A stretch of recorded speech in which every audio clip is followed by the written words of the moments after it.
I'm sure all of you are looking forward to this as much as I am, so please extend a warm Portland welcome to Dr. Saturno.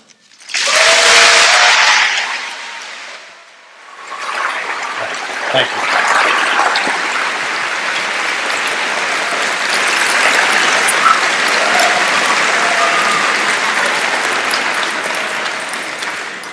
Well, thank you all for coming out tonight. Hopefully you will find this both enlightening and entertaining. To start the story first, I just need to say where we are. And this is sort of a tedious detail, but it'll help us get on with the story fairly quickly. The site of SanBartolo is located here in the northeast corner of Guatemala. The Maya area as a whole occupied western Honduras, the entirety of Guatemala, and essentially southeastern Mexico and Belize. It'll get better.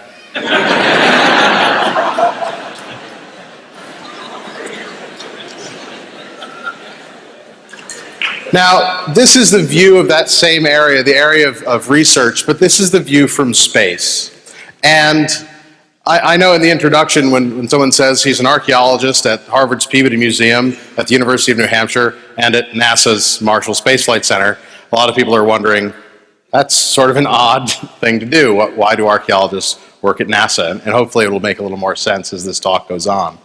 The area that you see here, you'll notice, is largely green. The reason for that is that other than this small settlement around the lake, Lake Beten Itzá, the great majority of this area is unpopulated. In fact, what you can note on this, you see this little white airstrip here and an airstrip there. This is the site of Tikal, and this is the site of Huashaktun. Other than those two sites and the road that connect them, this is essentially a largely unexplored expanse of what we would perceive as virgin rainforest. Now, my own journey in Guatemala began in March of 2001, and it began right here, right on the lake, and it ended way up there. That journey was covered over a period of a few days, and the adventures eventually led to this discovery that we'll talk about tonight. Now, while I was at Harvard University, there was an archaeologist there by the name of Ian Graham, and Ian began a project known as the Corpus of Maya hieroglyphic inscriptions. And he began this project in sort of a race against time. He was racing against looters that were carving up Maya monuments and selling them on the black market. And so Ian decided to go and dedicate his life to the recording of those monuments, both with photographs and with drawings, so that in the event that these monuments would be destroyed and sold off somewhere, that there would be a permanent record of them, and that that record would help with the decipherment of Maya text and the understanding of Maya culture as a whole. Now, in 2001, Ian was approaching his 80th birthday. And Ian decided that he needed to scale back his operations in Guatemala. And he needed someone, and I quote, young and foolish to take up the charge. And although there were a number of younger candidates, none of them actually matched my foolishness. And so Ian gave me an assignment to go to Guatemala to visit two places that he had been years before, where he had found hieroglyphic monuments, didn't have the time to properly document them, and had hidden them so that looters wouldn't find them. He wanted me to go to those same places and make sure that the monuments were still there, and this time to document them. I unfortunately failed miserably. In fact, I didn't make it to either of the sites where Ian had instructed me to go. I arrived in Guatemala and was told by the guides that I had hired that making it to those sites in the short amount of time that I had, namely spring break at the University of New Hampshire, that the journey was simply impossible in that amount of time, but they provided another option. Now, what they said was, well, we can't get to those sites, but there's this new site. There's a site with 3 carved hieroglyphic monuments. I said, well, hieroglyphic monuments, I mean, that's the business of the Corpus Project. They've been uncovered by recent looting, and they're only a 3 hours journey away. I said, well, we've eliminated the problem of time.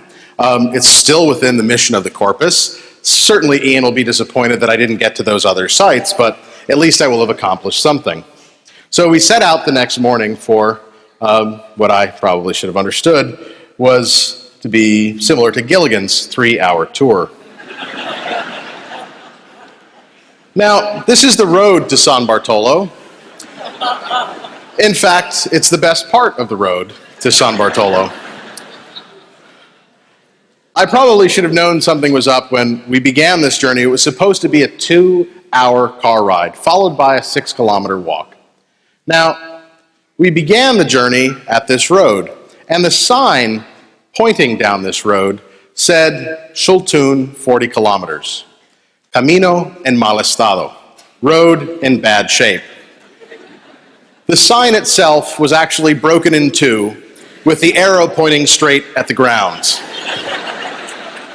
So with the sign in such bad shape, I probably should have had an idea that the road was really going to be bad. But it started off so nice.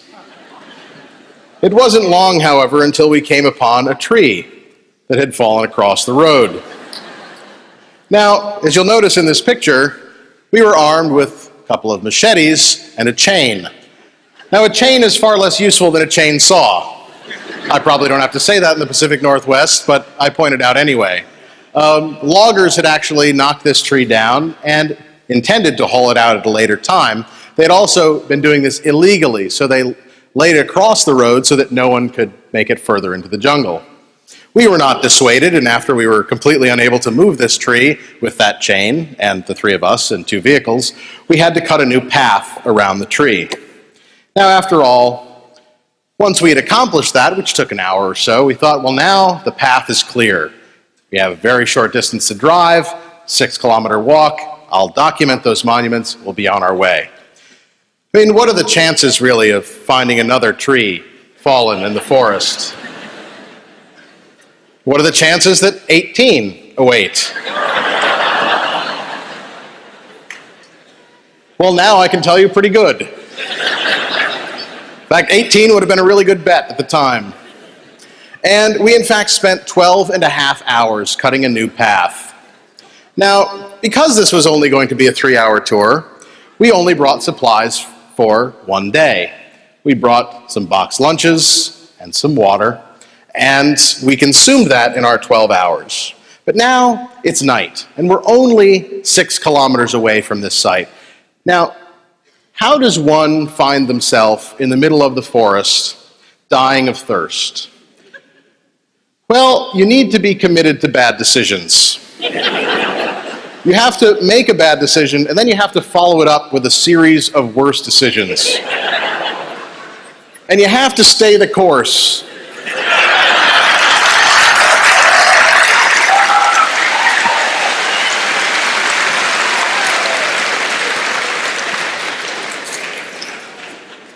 And then 2 days later, when you find yourself staring at a bird in a tree thinking, I'm going to kill that bird and suck its blood, and you know that that bird is looking back at you thinking, that chubby little guy is going to die and I'm going to suck his blood. You know that you've truly accomplished something. Our journey, however, was not 6 kilometers. I know this because I had a GPS. Now, many have said that I got lost in the jungle. That is not the case. I had a GPS. I knew exactly where I was. I, however, had no idea where I was going. It's very different. I was, however, able to track with great accuracy the path that we walked. And we walked for a total of 21 kilometers. We walked to the north, then a bit south. We walked to the east, a bit to the west. We spent 9.5 hours the next day walking without food and without water until we found a Maya archaeological site. Now, as you'll see later in this presentation, when I show you the NASA view from space and how many archaeological sites in the area, this was truly my greatest accomplishment. Being able to wander for 9 hours in the rainforest of Guatemala and not find an archaeological site is truly impressive, and you'll understand that shortly. When we arrived at this archaeological site, there was a trench that had been dug by looters into a very large pyramid, a pyramid that stands about 80 feet high. Now, we walked right by that because we were looking for carved hieroglyphic monuments, mind you. So we walked around to the other side of this, to the plaza where those monuments should have been standing. When we got to the other side of this pyramid, there were no monuments. You can imagine my joy at having spent 2 full days without food or water, finding myself in the absolute middle of nowhere with 60 pounds of camera equipment on my back, without anything to take a picture of, other than my own face and how irritated I was. Well, at this point, one of the guides said to me, "Don't worry, Bill, I have emergency rations," which I thought, well, that would have been nice to know about 6 hours ago. He said, well, the emergency rations he brought was crab-flavored cup of soup. The irony is going to catch you in a minute. Because, of course, crab-flavored cup of soup only requires one ingredient. An ingredient that we ran out of 2 days earlier. Well, nonetheless, they went off into the forest to find water. Now, they assured me this whole day that water would be found in vines. That there are vines that grow in the Peten, that you can cut them open and you can, in fact, shower in the water that will pour forth. And I thought, well, if there are hot and cold running shower vines in the area, certainly we will be saved. And so they went off to find shower vines, and in the meantime, I thought, I'm going to go into this tunnel. It's bound to be a lot cooler in there. And when I walked into that tunnel, just past where the light enters, and I sat down in a very large pile of bat droppings, I shone my flashlight up on the wall just to see above me if there were bats that were going to add to the glory of my day.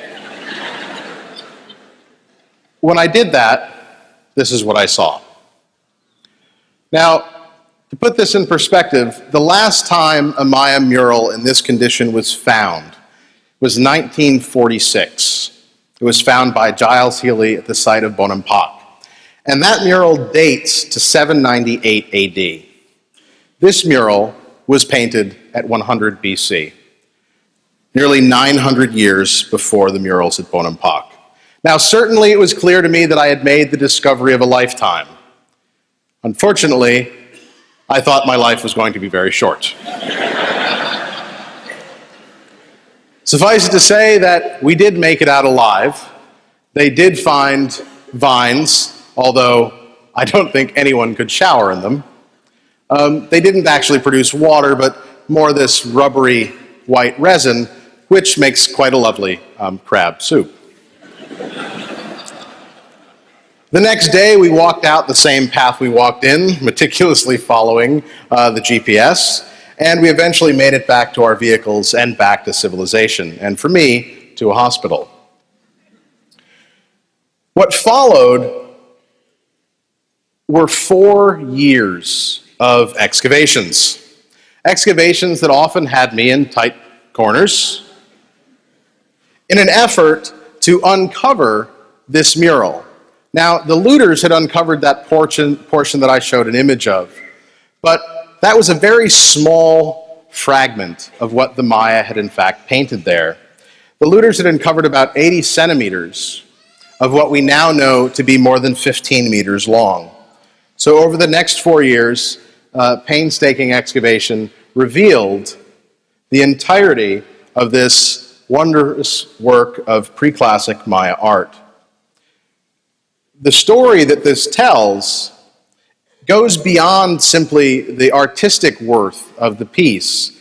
This is really akin to finding the Renaissance existed when you know only modern art. This is a period of Maya art that we didn't know happened. We had no evidence that paintings like this ever existed before this was found. Obviously, protecting it was of the utmost importance, but also it was important for us to try and get a good idea as to the exact date. And we were able to do that using radiocarbon. We were able to date the carbon within the plaster itself, and also a large burn stain on the floor where the Maya had offered incense during the time in which this mural in this room was in use. Those dates you see here is between 230 and 50 BC and 230 BC. So we've estimated roughly that this is around 100 BC, conservatively. Now, it's important to point out that the site of SanBartolo was found largely by traditional means. That is, some incompetent boob followed local guides and rumors to some place that they had no intention of going and happened upon something of great worth. Now, today, this area, when viewed from above, looks just like this. At the time, however, this place looked much different. And the Maya themselves developed a mythology about the world and their understanding of it and their place in it. And part of that mythology is painted on the walls at SanBartolo. And part of that mythology is intimately tied to the Maya's role in the forest itself, how they experienced that forest world that they presumably lived in. This is one of 4 Maya books that is still preserved today. It was painted in probably the 14th century. And these 4 pages actually depict the ceremonies at the New Year, in which a series of individuals provide offerings of their own blood, incense, and sacrificed animals in front of 4 trees. Those trees are labeled as the trees of the 4 cardinal directions: north, south, east, and west. Now, the Maya envisioned a world bounded by trees. Within those boundaries were civilized space, the space of an agricultural civilization that they themselves brought into being.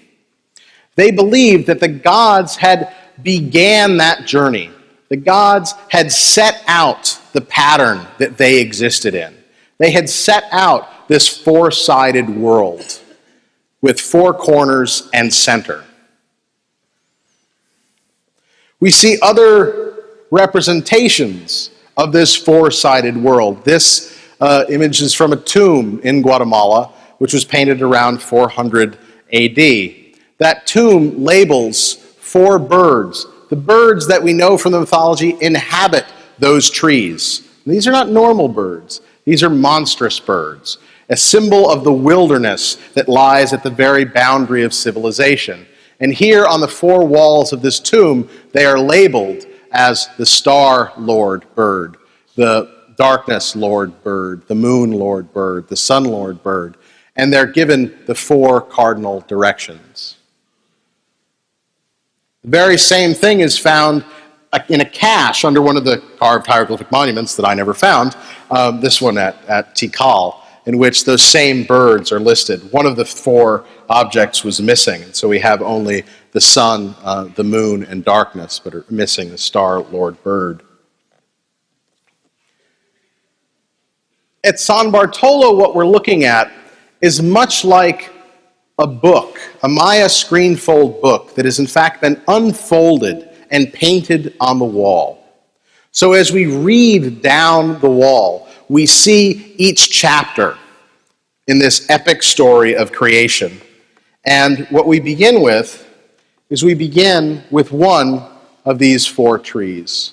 This tree growing on the banks of this flowing water.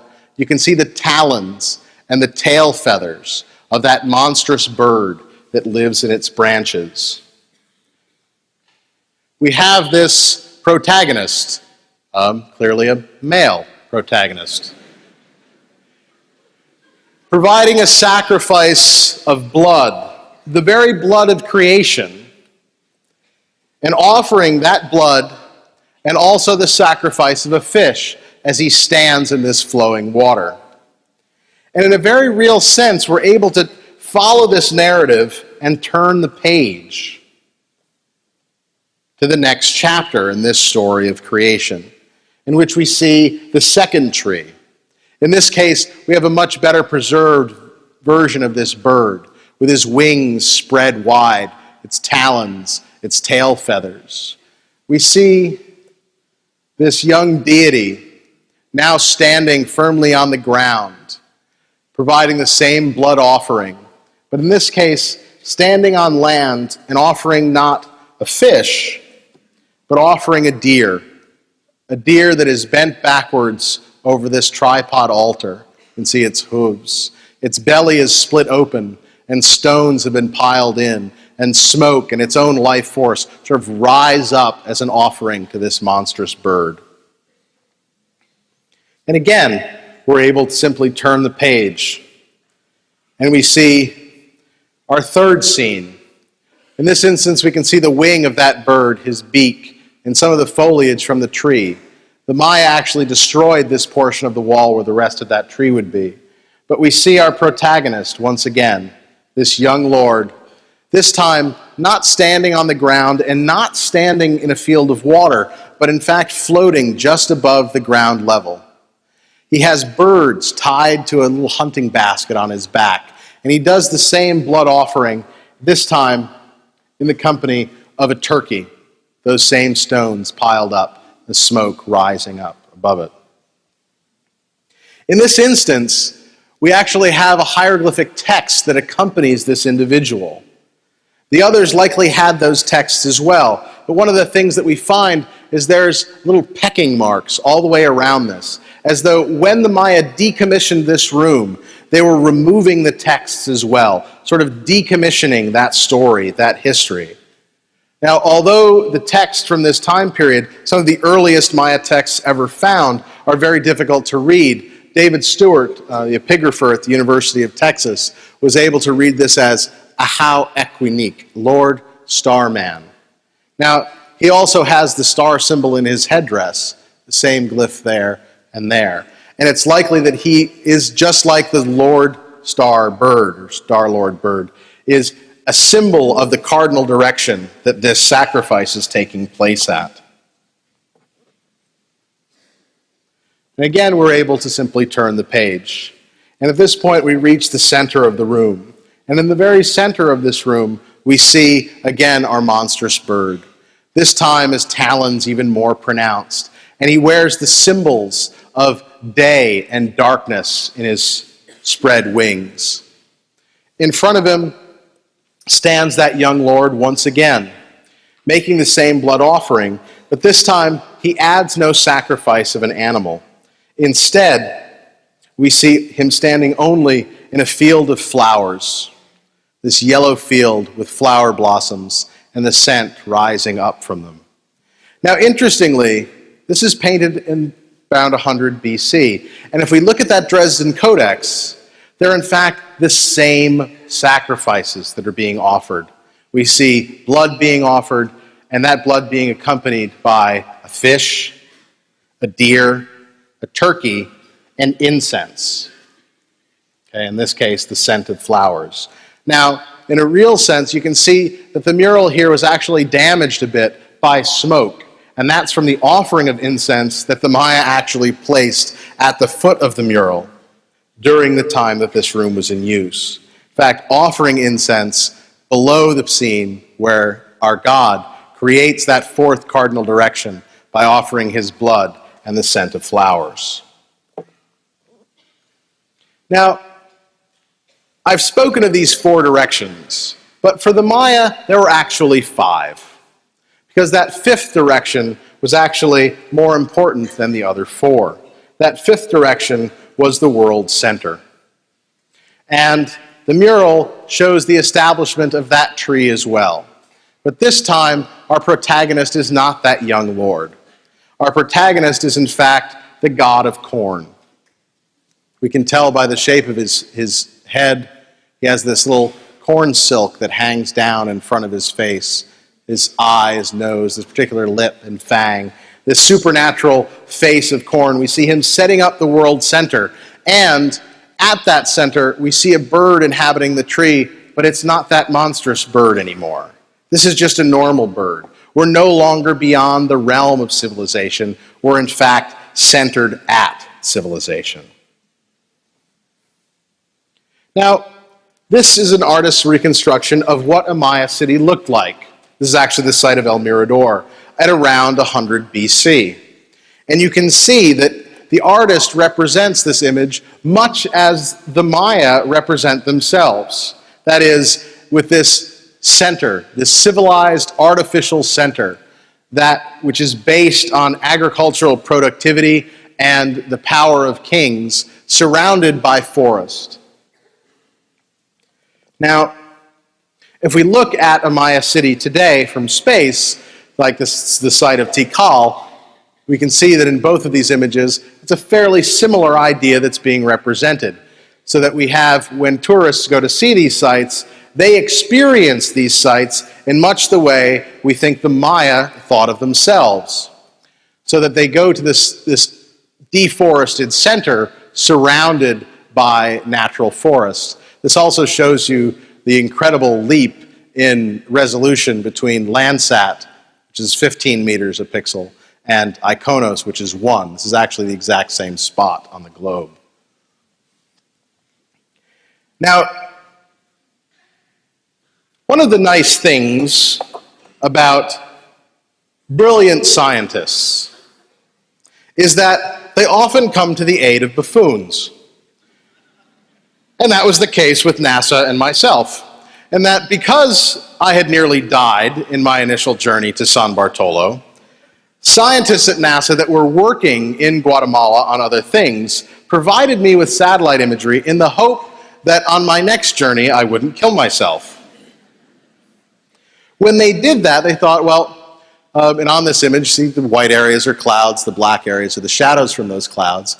They said you should be able to find your way better through the forest and probably have much better luck at prospecting for water.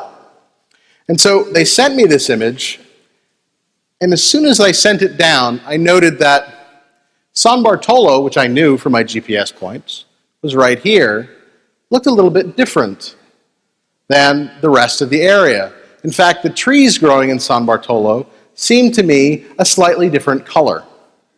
Now, I should say that this is not a photograph that I was sent. This is not what a human being would see when they flew over the area. This is a satellite image that is created from only 4 bands of light. One invisible near infrared, and then red, green, and blue. In this instance, red, green, and blue have been put together to make a near true color image. But it was in that data that I was able to see this distinction. And in looking across the image, I saw other areas of similar color, and I thought to myself, well, I wonder if those are archaeological sites too. Well, as it turns out, the best thing to do in this situation, this is a false color image now, using invisible light to highlight this distinction so that you have these areas of green. This is the site of SanBartolo. I thought, well, I have a very enthusiastic graduate student. I should send him to there. I mean, I'm certainly not walking. Heck, I walked all the way to here. I've done enough walking for a lifetime. I'll have him do it. So I sent him out to this spot, gave him the GPS coordinates, and I advised him in my infinite wisdom to walk in a straight line from here to there. Shortest distance between 2 points. That student, who's finishing his PhD now at Harvard, named that site, when he found it, Chakekwe, which is Kekchi Maya for Island of Thirst. To give you an indication of how much better my navigational skills got with the NASA imagery. But he returned with that information. I thought, well, if that's a site, then surely so is this. And we set out to verify them. And what happened was, with the GPS, we were able to predict with incredible accuracy where these sites were going to be. Now, visibility in the rainforest is less than 10 meters. Okay, what that means is that I could see the front row of the audience, but the 5th or 6th row is beyond my view. So what we were able to do with this is say, to plot a point into the GPS and say, we are going to walk into archaeological settlement, hidden by the rainforest. We're going to walk into that in 20 meters, 10 meters, 5, 4, 3, and there it is. And we spent 4 days walking from site to site and with insight predicting where architecture would begin and where architecture would end. We also found a number of sites that we didn't have time to get to, and I wrote back to NASA so happy about this. I wrote back assuming, of course, that NASA already knew this because, well, they're NASA, and they know everything. And so I wrote saying, I don't know what you guys did to these images, but thank you for highlighting all of the archaeological sites. Well, unbeknownst to me, this news reached the scientists at NASA, and they thought, oh, Christ, he still isn't drinking any water.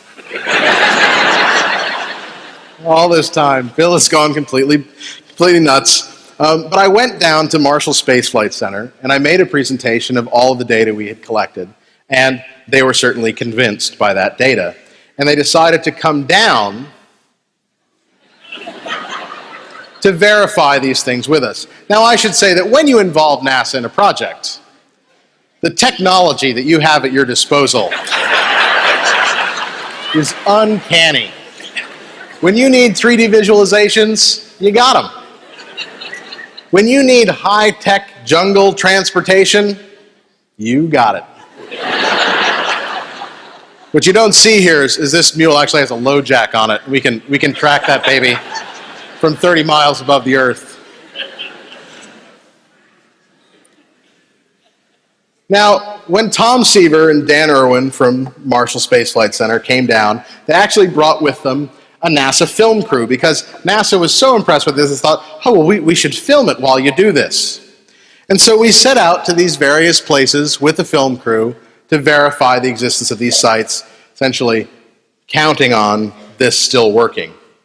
Now, we set out, and we began to walk, and we got about 10 meters from our first archaeological site that we had predicted with the imagery. And I could see absolutely nothing. And I called Tom Seaver over and I said, Tom, do you think they could stop rolling? Because we got about 10 meters and I don't see anything. And he said, don't panic, don't worry about it. What we'll do is we'll walk 10 meters. And after we've walked 10 meters, you say, oh my God, an archaeological site. I'll say, yeah, the smallest one ever found. And we found it from space. It'll be perfect. But in fact, we walked those extra 10 meters. And when we did, these are the things that we found. That in each and every time, we were able to find, as soon as we got close enough, sites like this and this. Now, beyond that, let me explain what's going on here. This is a false color satellite image. The areas that you see as red are actually areas that are reflecting more infrared light, because I've replaced actual red with invisible infrared. Now, the areas that you see as blue are actually low canopied forest, and the areas you see as red are high canopied forest. But what you see here, these areas in yellow, sort of greenish yellow, are the archaeological sites. Now what that means is that the leaves growing on the trees in the sites, those trees that are growing on architecture, reflect solar radiation with a slightly different spectrum.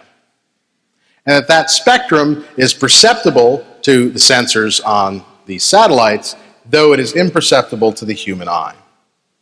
Now if we zoom in on this, you can see the degree to which the known architecture at SanBartolo conformed to this spectral signature. And this was the architecture that we knew at the time that I got the imagery. So it wasn't even just knowing that the location of SanBartolo was the same as this location of discoloration, but the form, the size and shape of this discoloration conformed on the image with the image that I had in my mind of what SanBartolo looked like on the ground. Now, the first place that we thought to test at SanBartolo was this area right here. That this should be a very simple test at a very high resolution level. Now, not just finding a new site, but finding architecture within a known site. And we started at this point, we should be able to walk from point A to point B across this red expanse and see absolutely nothing. And when we get to the other side of it, we should see this. And when we got to the other side of it, that's in fact exactly what we saw.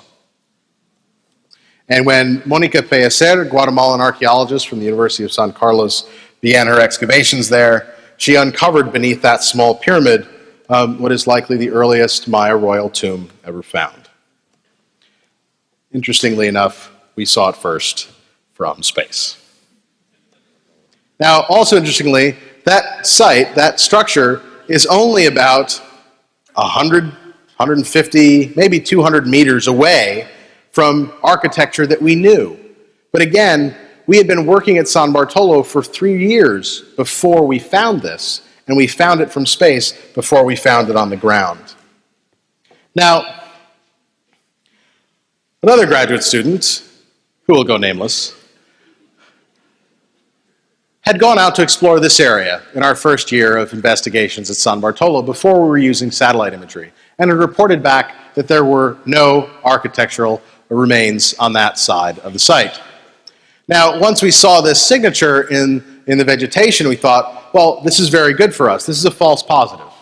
Right? This will help us to understand what in fact is going on in these trees if we can find a place without architecture that causes the same signature. That's sure to help us. So we went out to investigate that area. Unfortunately, as it turns out, the graduate student had in fact climbed to the top of this small hill where all of the pyramids were. This is actually the largest architectural complex at SanBartolo, again only 400 meters away from where we've been working, in this case, for 5 years, and hadn't found. Just an indication of how important this technique is. If a structure that's standing, in this case, about 32 meters above the surface level, that we were unable to see on the ground without going first to the satellite imagery. But more importantly is this part to the north of that, where you see this sort of bluish yellow color here. Now, that predicts that we should see architecture here and here, but none here in the center or none here on the side where it's that red. And there it is. Now, this is really remarkable because the architecture that we're talking about now are simple household structures. These are not monumental pyramids. These are not 30-meter tall structures. These are structures the height of my waist. And my waist is not particularly high. These are about 10 meters by 5 meters. They were a small cobble platform covered with lime plaster on which a thatch hut was placed 1,400 years ago. And that thatch hut deteriorated long ago. And that plaster surface began to deteriorate long ago. But generations of tree later, that plaster surface, that decaying human construction, still affects the trees to the extent that they reflect solar radiation differently than the trees next to the mounds. So the tree growing on the mound looks like this, and the tree growing off the mound looks like that. That is a remarkable thing, to see how long a Neolithic farmer's hut changes the environment, affects the health of trees 1,400 years later. Now, it's no surprise then if we back out and don't use high-resolution imagery, we can find sites like Tikal, because if you can't find Tikal, what good is it? I mean, it's enormous. I can remember the day I came home and told my wife, I said, I found Tikal. She's like, didn't we know where that was? Haven't we been there with the kids? I found it differently. And you can see here this sort of red forest, and the exact bands of light collected by Landsat are different than those from the Icono satellite that I've been showing, which is why it doesn't look that bright yellow color. But you can still see the sort of brown stain on the forest canopy that in fact is the architectural extent of the site of Tikal. Now, the interesting thing about this as well is now that we're able to look across the Maya landscape and see where all of these cities were, see how many cities there are, and the extent of those cities, one, it highlights my inability to find sites in any other way by wandering aimlessly through the forest and finding nothing, but it also highlights the extent to which the ancient Maya altered this landscape. And if we extrapolate the size and population of these cities with the amount of land that they needed to support the populations of those cities, essentially by knowing where the cities are, we can also say where the cities aren't. And it's where the cities aren't that serve as the resource areas to supply food to the enormous populations living in these cities. Once we have this larger understanding of Maya landscape, and we complement that with excavations of botanical remains, of pollen that's being analyzed by John Jones up at the University of Washington State in Pullman, we're able to see that the types of plants growing around these Maya sites aren't the same then as they are now. In fact, the environments that we see now and we assume to be these primordial environments, in fact, are nothing like the environments we experience. So that these areas that we see as low canopied forest, in many instances, were shallow lakes. These areas that we see as high canopied forest were nothing more than cities and farms. So that this entire area, a place that we sort of assume is primordial, it's rainforest and unchanging, the time the Maya lived there looked nothing like this. In fact, the time the Maya lived there, this was a landscape even unlike the images they portray in the mural. That idea of a civilized center surrounded by forest was not something that the person that painted that mural experienced. At the time that mural was painted, there wasn't a tree very close to SanBartolo. Now, the reason for that is because these cities were made of lime plaster. And that lime plaster is made by excavating, by mining limestone, and then by burning it. Burning it using green wood in great big kilns like the one that you see here. One then hydrates that lime, that you pulverize it and hydrate it and allow it to soak in water, sometimes for many years as the particulate size gets less and less over time. And it's that substance that you've made that ends up covering every square inch of a Maya city. That covers every square inch, not once, but repeatedly throughout that city's use.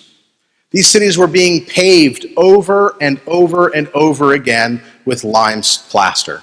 And that lime plaster was made by cutting down every tree anywhere near those Maya sites. So when the Maya paint that mural, and when they come up with this idea of the king as centered, like the Maya Maize God, as ruler of the civilized space between this wild area bounded by trees, there is no wild area bounded by trees within their proximity. Now, at the site of SanBartolo, as we see here now, without trees anywhere around it, we see these large expanses that were white. At the site of SanBartolo, the great majority of the site was white, except for this building. This whole complex that we call Pinturas, the building where the murals were found and buildings associated with it, were the only buildings in SanBartolo that were painted like this, where each structure is painted on its exterior brilliantly with sky bands and these red swirls and human figures guarding portals, with sculpted monstrous birds as their roofs, and with murals throughout their interior depicting these stories. They invested in this building as center. This became that artificial center. They created their own paradise, their own center in a mythic and ideological world surrounded by forest, a forest that was forever receding.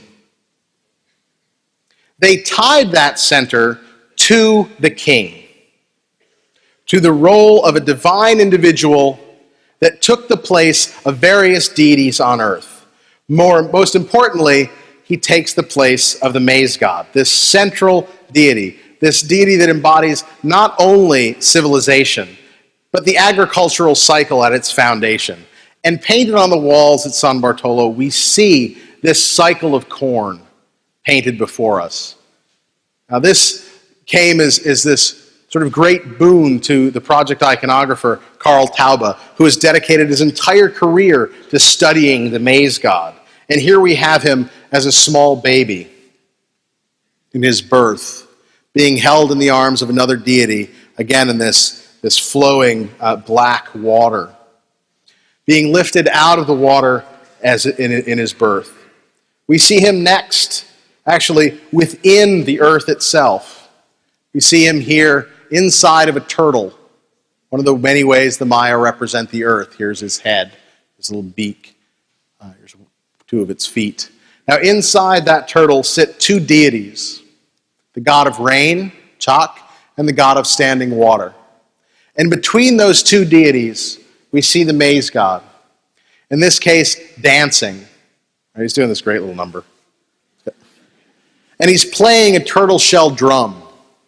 He plays music before the gods of rain and standing water, and he carries a tumpline, a rope that ties this basket to his forehead. He's carrying his harvest on his back. And this is a scene that we know from much later Maya mythology. We see the Maize God reborn out of the earth carrying his harvest. This is followed by a scene of the Maize God's death. We see him diving down. Here's again that you see the tassel of hair in front of his face. His feet are up and his hands are down. And he's diving in to this current of black water.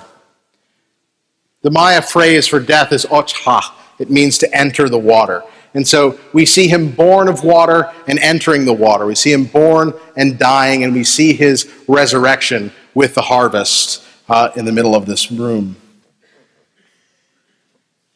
We also see him explicitly taking on the role of king.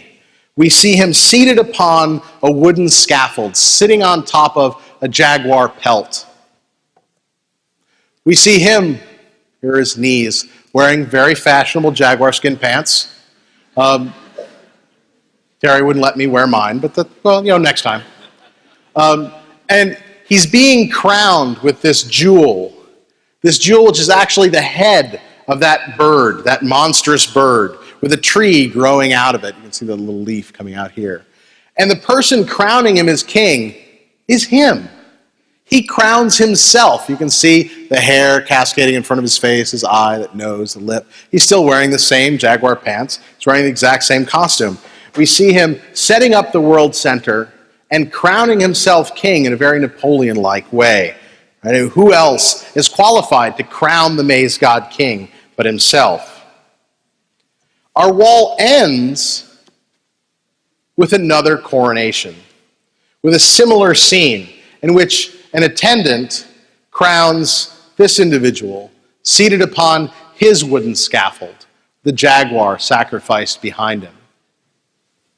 The individual dressed with this great monster bird headdress passes this crown, the same crown that we see in the iconography of the Maya for the next 900 years in the crowning of kings. You see here at SanBartolo. And there's a text that details the events taking place. Now again, this is not a text that we can read easily, but it does end in the glyph ahau, meaning Lord or King.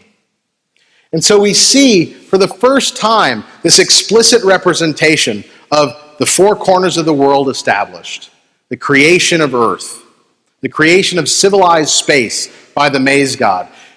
We see the cycle of corn, we see him crowning himself as king, and this is all followed by the coronation of a historical individual named and titled, assuming that same role in the same space inside a building that is the very center of the site of SanBartolo.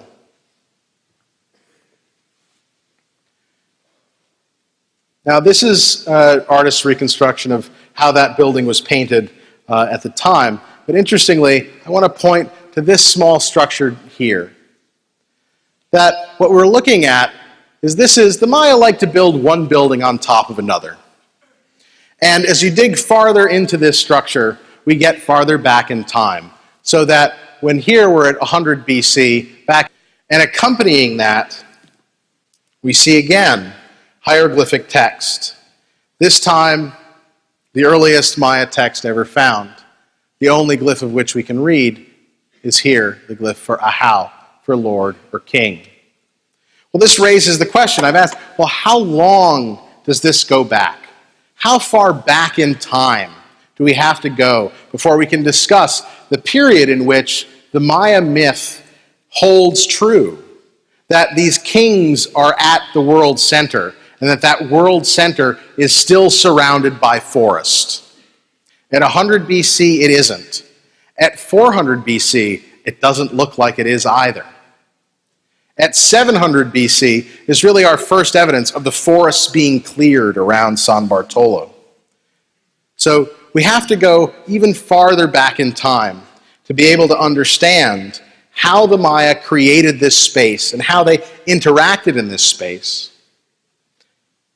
how they survived in this environment and created cities like this, and perhaps how to avoid the same mistakes that they made by overexploiting that environment, by making these cities that were unsustainable.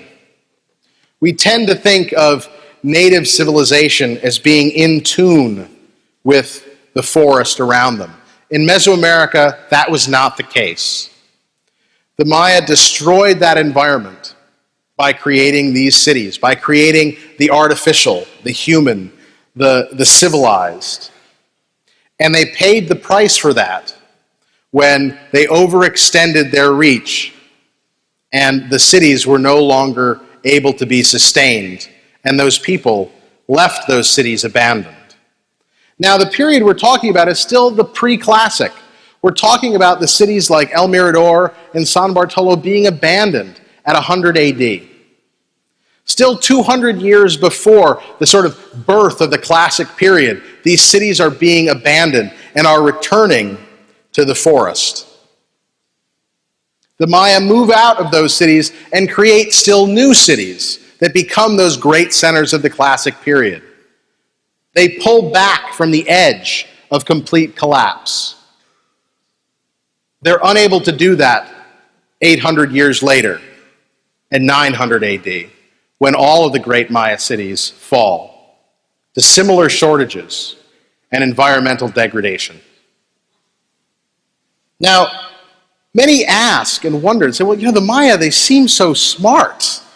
They 100 BC, they're painting those wondrous murals. They have this elaborate system of writing. They chart the motions of Venus and the sun and the moon and predict solar and lunar eclipses with the same accuracy that we predict today. They had engineers that could construct these enormous architectural works, align them with the motions of the moon and the sun with great precision. Didn't they notice? Didn't anyone see it coming? Didn't anyone have anything to say about it? And chances are they did. It's really unfathomable to think that the Maya scientists that can predict the eclipses of Venus didn't notice that, when he was a kid, you could walk for about 3 hours and find a tree. And now, it's like 4 days away. So it seems like they're growing further away than they used to. Of course that was something that was noticeable. But one of the things about civilization is that once everything, all of the energy of that civilization is invested in a particular ideal, whether that ideal be the king or nobility or the city itself, that it is very difficult, despite people saying, we're heading in the wrong direction, to enact any change. The Maya were unable to enact that change. The only change they enacted was by abandoning those cities permanently, by moving back out of the area, back into the highlands, up into the Yucatan Peninsula, moving back to a completely agrarian way of life and abandoning civilization altogether. Hopefully we can learn the lesson from the Maya without resorting to the same solution. Thank you.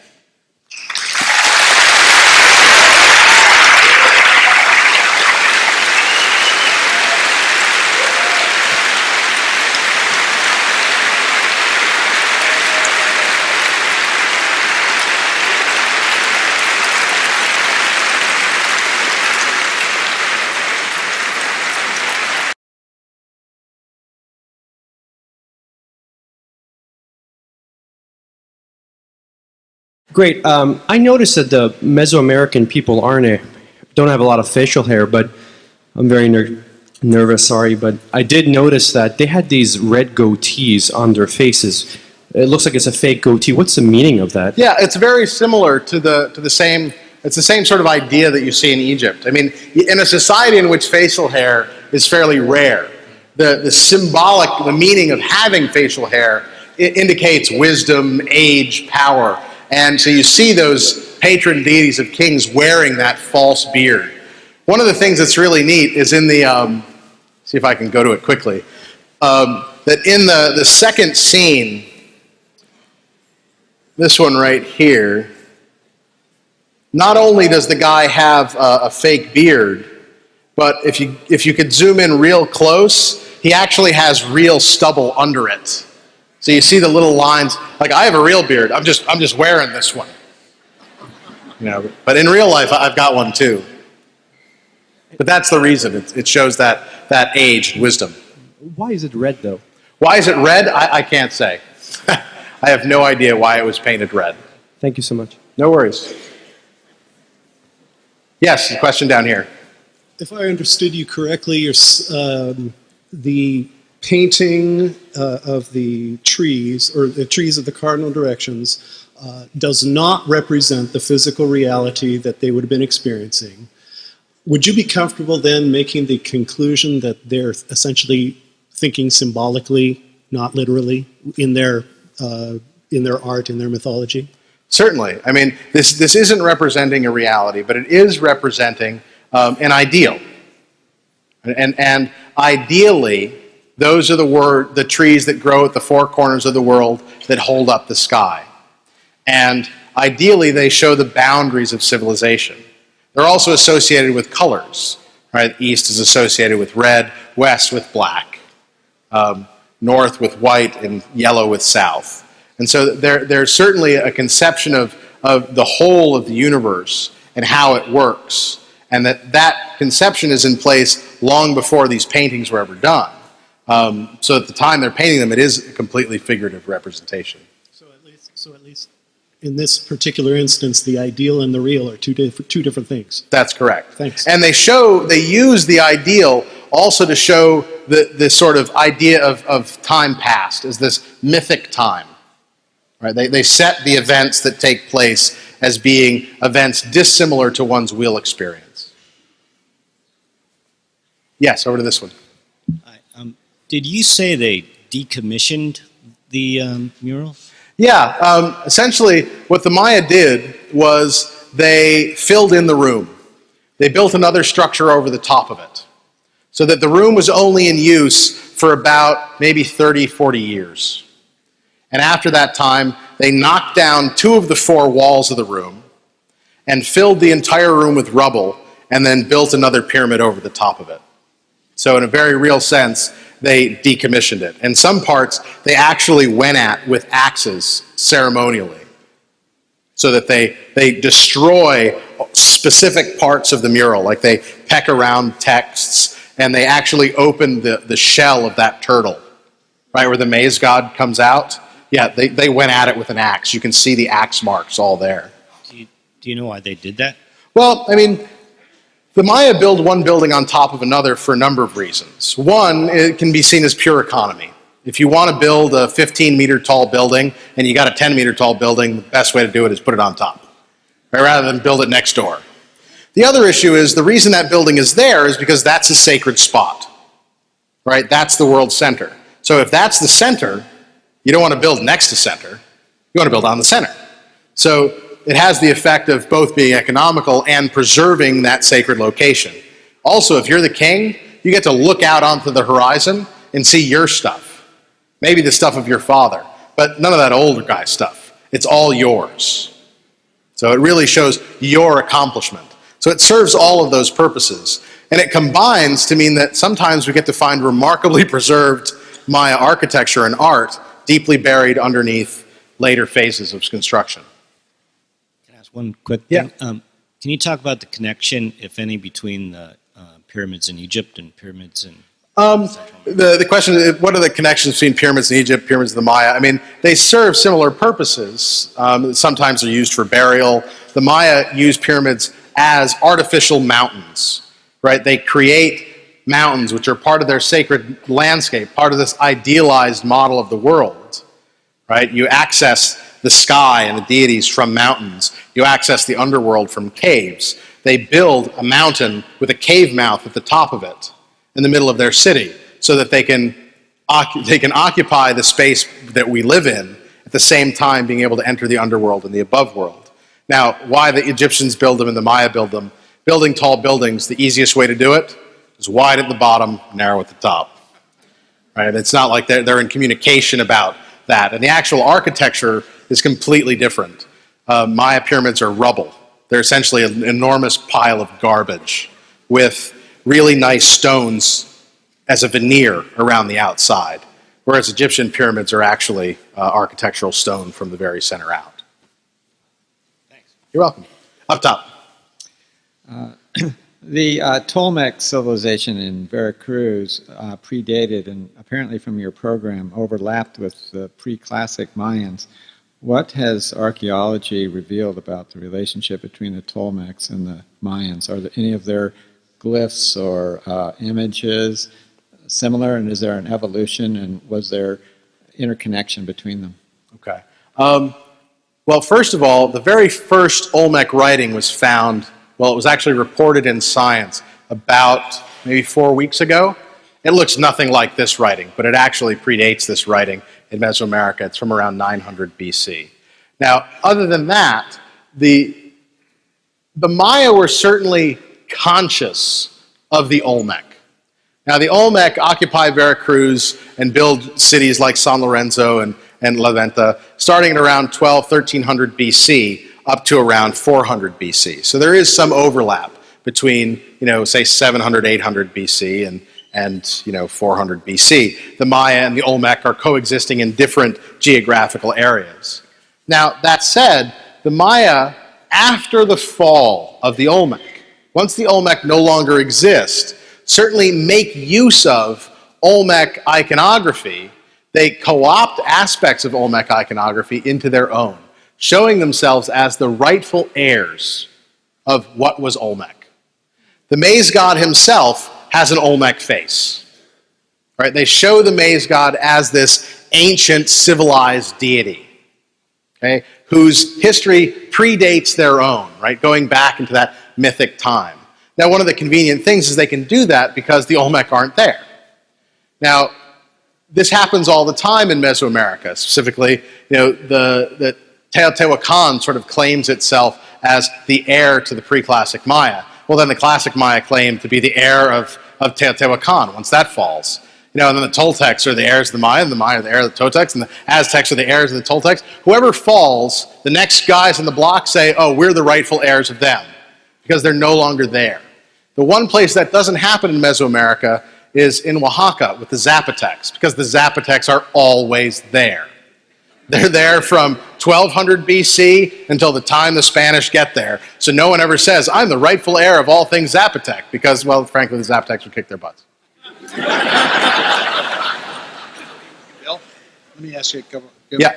From these, I'll just read them to you. A couple of them are about population, as in how large are the population estimates for these periods, and these are and do the satellite images alter as if they enhanced our sense of how many people were there and the size of the populations. And the other one is about the Mayans being genetically different from other indigenous people in the Americas, and does that tell us about their The Maya are not genetically different from other indigenous peoples of Mesoamerica. The Maya conform genetically to the initial sort of Amerindian migration, not to the subsequent Athabascan or Inuit Eskimo migrations, but to the initial migrations into the New World. They conform very well to that, both genetically and linguistically. Also, sort of ideologically, a lot of the ideas that the Maya have are similar to ideas that are shared by native populations in southwestern US and South America, even in China. So that there's this sense that some of these ideas are very, very old indeed. like the organizing of the world into 4 directions and giving colors to those 4 directions. In fact, the specific colors are the same in China and for the Maya and for the Hopi and for the Zuni. And so those are all sort of separated by both time and space, but that idea is likely a very ancient one. As far as population goes, the population during the pre-classic is a very difficult thing to establish. During the classic period, it's much easier because we're able to see all of the extant architecture on the surface, and we can test to see what type of contemporaneity it has, and then say, oh, we know so many people lived in so many structures, and we can multiply all that out. You can say, oh, 60 to 100,000 people lived at Tikal, and so many people lived at Calakmul, and so on and so forth, and you end up with really impressive population densities, certainly much more than live there today. Some have estimated it as high as on the order of the most densely populated areas of Indonesia at the time. Population estimates in archaeological contexts are very difficult, and if the farther back in time you go, the more difficult they become. If we talk about the pre-classic, we can talk about a city like El Mirador, the largest city the Maya ever built, having a population of near 100,000. But at SanBartolo, we can say, well, they built these enormous pyramids, and they filled them with art, and they did all these great things, but at around 600 AD, classic Maya moved into this long abandoned center, raised all of the household architecture, and built their own houses. So we have these large monumental structures that date to the pre-classic, but all the residential structure at the site dates to the classic. And so we have no idea what that resident population is from any archaeological data. Okay. I think I'm at this one. Congratulations for presenting at Portland State University earlier today. Keep up the good work. Your research in Mayan culture makes me proud to be part Aztec. I hope that you're sharing this information, this resource with the rest of the world. It's crucial information. I consider myself open-minded in that you also challenge the assumed paradigm that Native people had Mother Nature figured out, when there's proof that maybe that's not always the case, and that would probably anger some Native advocates who say, well, we're always right. How can the average person, or even the average student, continue to support, being that we have a war going on right now in Iraq, and all of our resources are going towards that effort, how can the average person support this type of work that you do? Thank you. They could send me a check. No, I'm just teasing. Essentially by supporting the nonprofit organizations that support work like this, places like National Geographic Society, Foundation for the Advancement of Mesoamerican Studies, smaller things, Franklin Foundation, Annenberg Foundation, all of those places contribute in some way to the work that we do. The government actually has not been too bad to us. The National Endowment for the Humanities gave us this. ISEP was very kind in inviting me here, although they haven't actually paid for any of my research.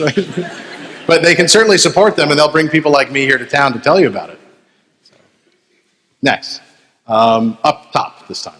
Yeah, a little different kind of a question. One of the things that's a bit worrisome about what you showed really is the satellite technology and the threat of speeding up the looting. Is there any way to keep that technology out of their looters' hands, maybe? Couple things. One, there's only one site that we've ever found using the satellite technology that wasn't looted.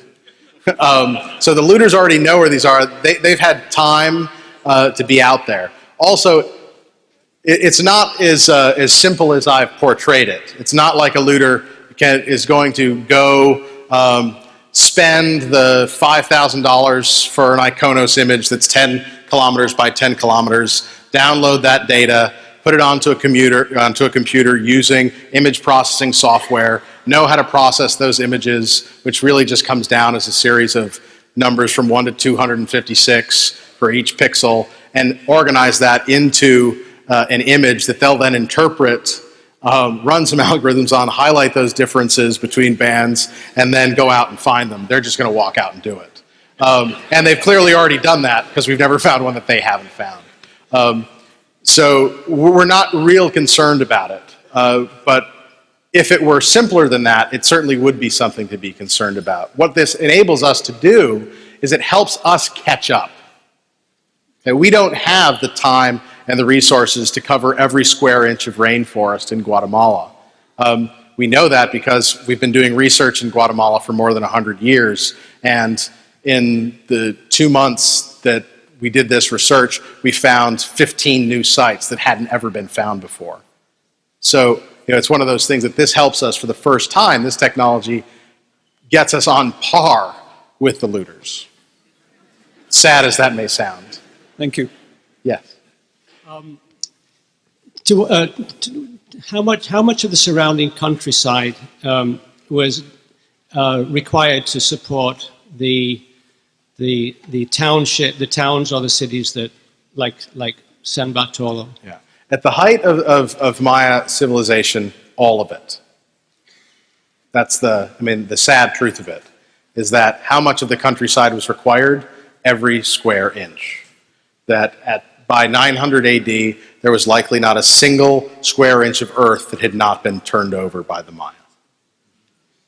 Thank you. Yeah. In your lecture, you mentioned the central building. Do you know what this would be used for? Like, would it be used for a palace or a worship? The structure at SanBartolo, that central building, the Pintura structure, was a large temple pyramid.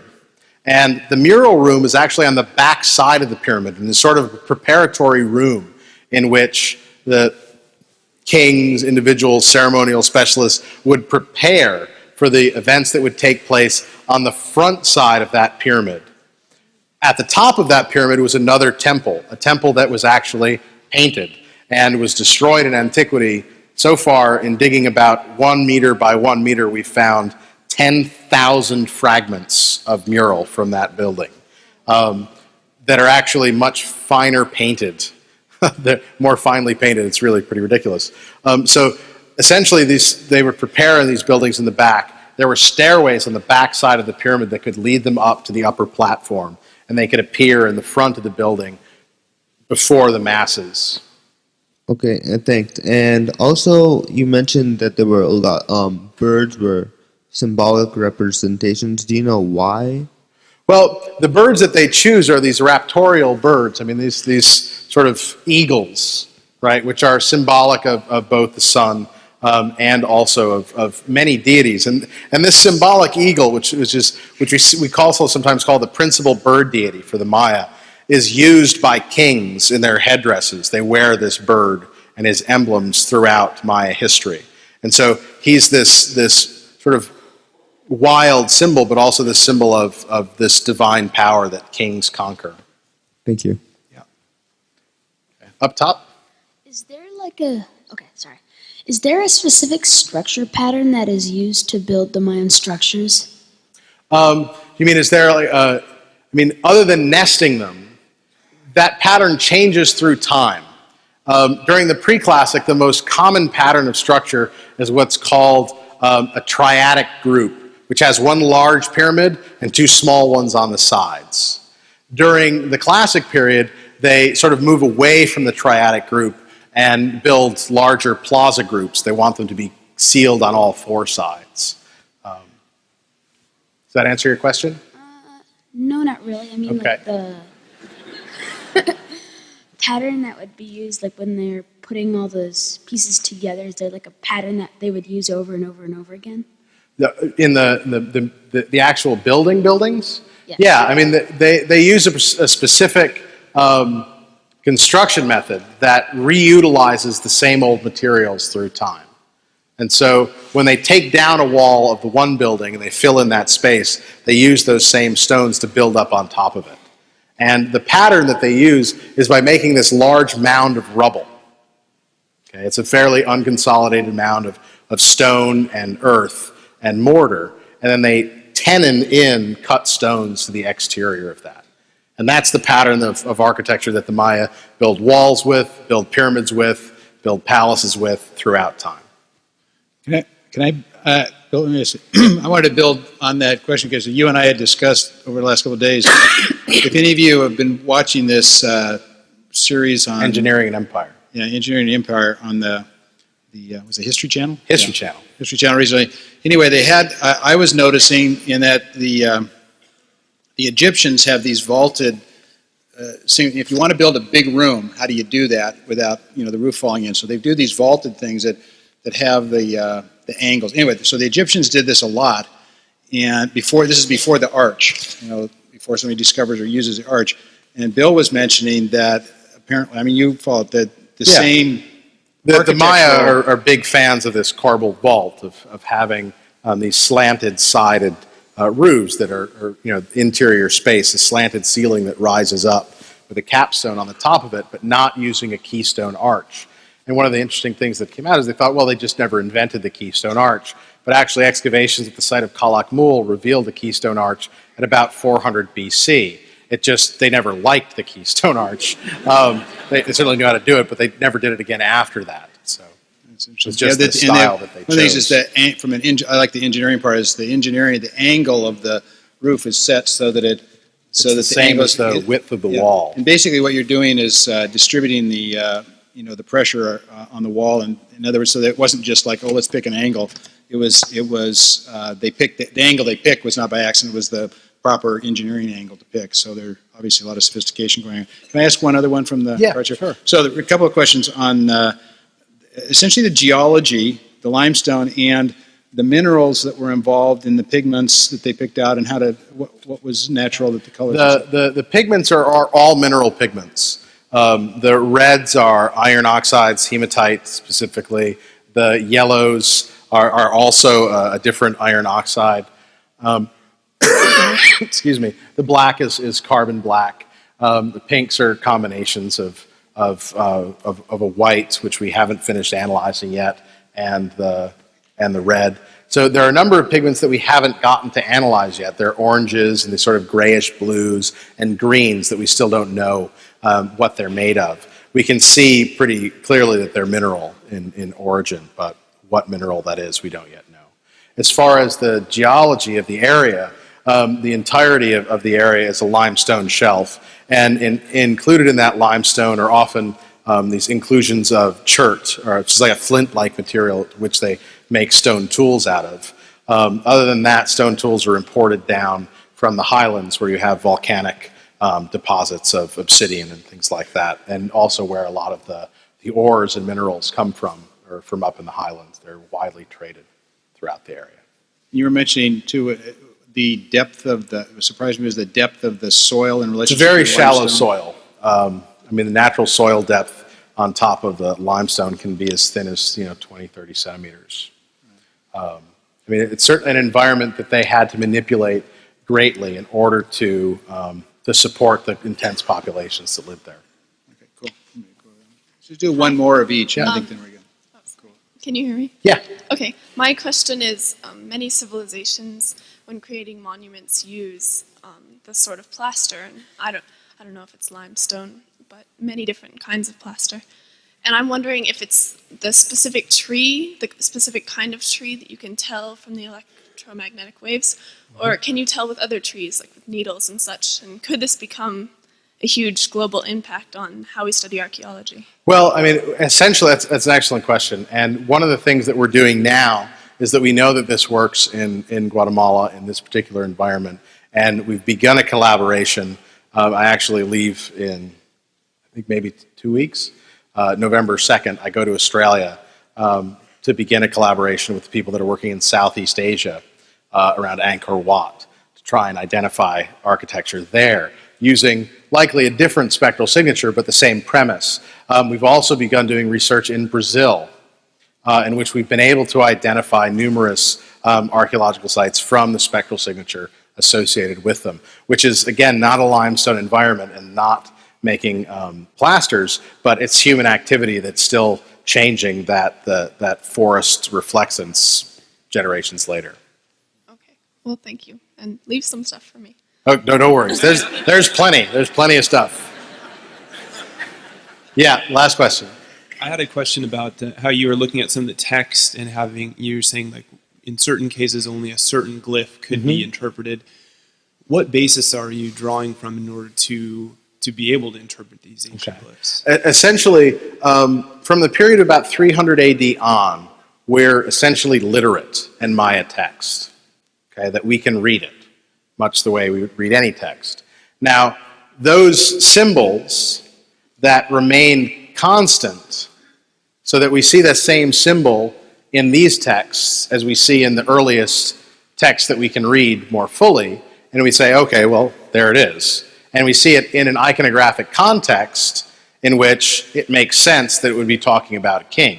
Or they show a king being crowned, and there's a glyph that looks like the glyph for king, and sure enough, it's the same as the glyph that looks like the glyph for king for the next 900 years. So chances are that means king. Now, what king means at 100 BC versus what king means at 900 AD, those meanings could be very different, but the word is essentially the same.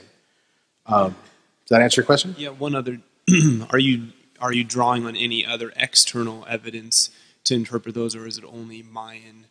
Like you're looking at classical Mayan to help interpret pre-classic? Yeah, essentially just looking at classic Mayan to interpret pre-classic Mayan. Mainly because we can't read any of the other early scripts in Mesoamerica with any sort of efficiency. And Mayan is really the only full writing system in the area. So that in the sense that it's clearly representing the spoken word written down. That it's not just a symbolic representation. For classic Mayan, this is the sound. These are the sounds that make the word a how. Thank you. Yeah. Last guy up top. Dr. Saturno, I was wondering, you spent a lot of time, obviously, in Guatemala and Mexico among the Mayan-speaking people. Is there a sense of ownership of this past? Are people, do they feel a great interest in this, or is this just a bunch of ruins? Actually, last year, for the first time, the shaman and the holy men from Santiago Atitlan made a pilgrimage from the highlands all the way to SanBartolo in order to see the murals, which portrayed their version of the story of creation painted 2,100 years ago. And so they came down, and I was happy to be there to receive them, and they conducted their ceremonies to the four corners and played music and sang in that chamber for likely the first time in 2,100 years. And it was pretty spectacular. And so there is certainly a sense of ownership of this is being, these are images. This is a creation story that's been passed on for generations in oral tradition that we have a concrete version of painted 2,100 years ago in a far distant place from them. So there's certainly a sense of claiming it and wanting it to illustrate that story to their children. Thank you for having such a exciting...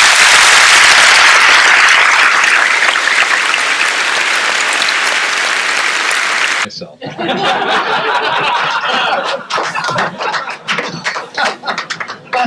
Yes, Jim. Bill, how did you get into it in the first place? How did you Become an archaeologist? become an archaeologist? You know, I always wanted to be an archaeologist. When I was a child, I liked dirt. And as my mother would say, there was really no separating me from it. I used to bury things in my backyard. And I'll be honest, I never found any of them. I've gotten much better. I'm pretty sure I could go back now, set up a nice grid. I think I could recover a good deal of my mother's silverware.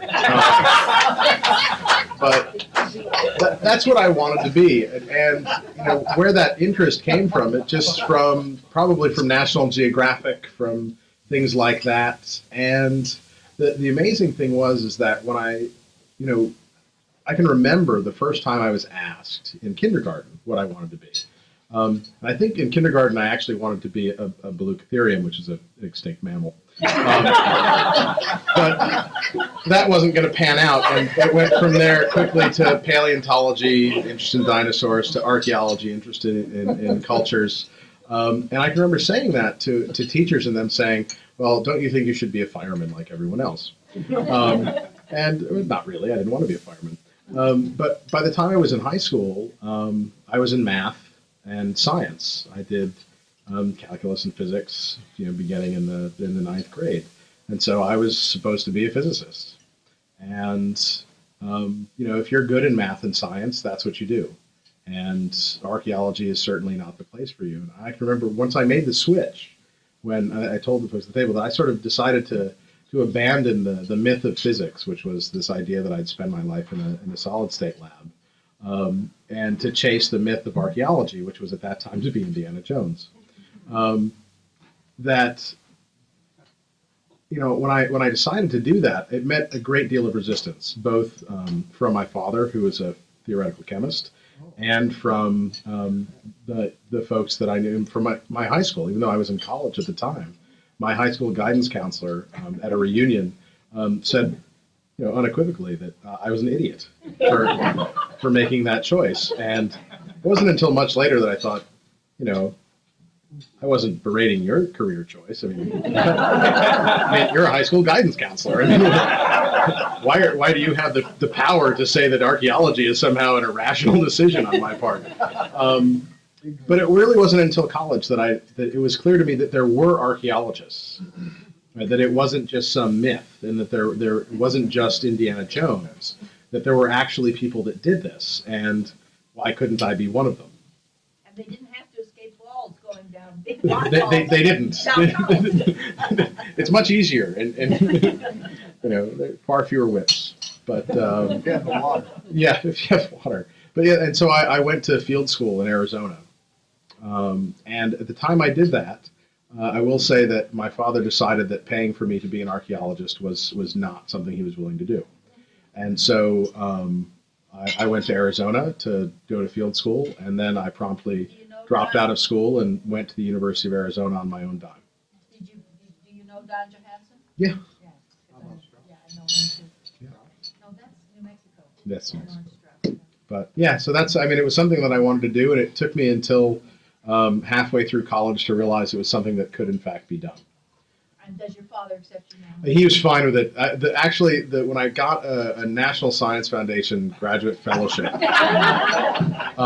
go to Harvard for graduate school, his response was, you know, real scientists apply for those. And I thought, yeah, I know that.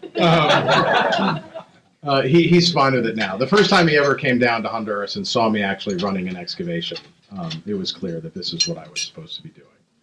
And now that I'm, you know, half the time at NASA, I think he has some respect for the fact that I still am a scientist of some sort. Yeah.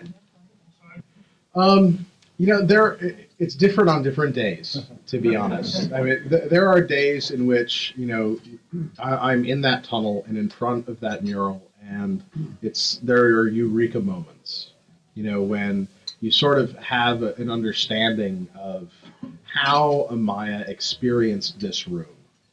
You know, not the scientist excavating this, recording what's there, but really what the feel of this space would have been like for a person that is about my height. And that's an advantage. It's a huge advantage. I was like, they saw it from right here. All right, fine, right here. But you know that there are days when, you know, like in the way someone asked me after the talk, how does this read left to right? Does it read right to left? How does this thing read? How does the narrative work? And it's really interesting because they've set this up so that people never have their backs to each other when they're in the same scene. So that if you have two people that are back to back, that's the break. That's the page break.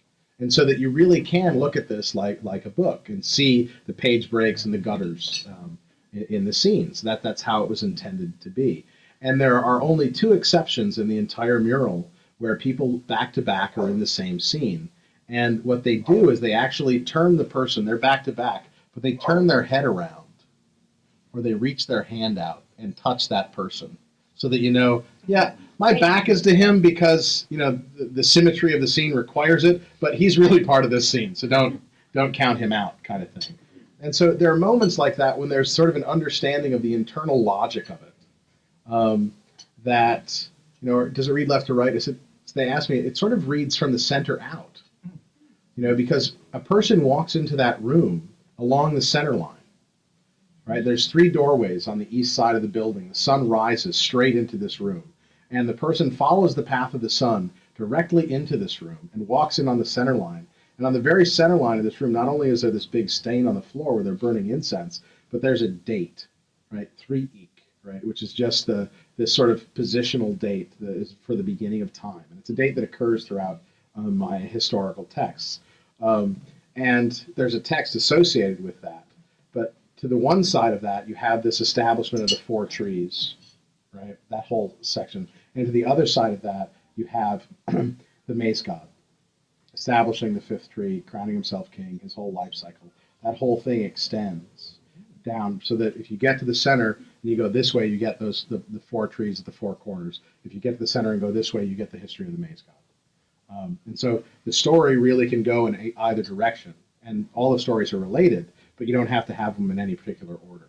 So there really is a sense that by being able to experience this space in a very real way, that you can anticipate how the space was interpreted by the Maya, and that knowing that the space was designed by the Maya with that experience intended, right? That the Maya aren't doing things accidentally, right? They don't place the height of the mural at eye level at the feet of these people for no reason, right? They didn't paint the whole bottom half of the wall, right? The walls are unpainted up to this point.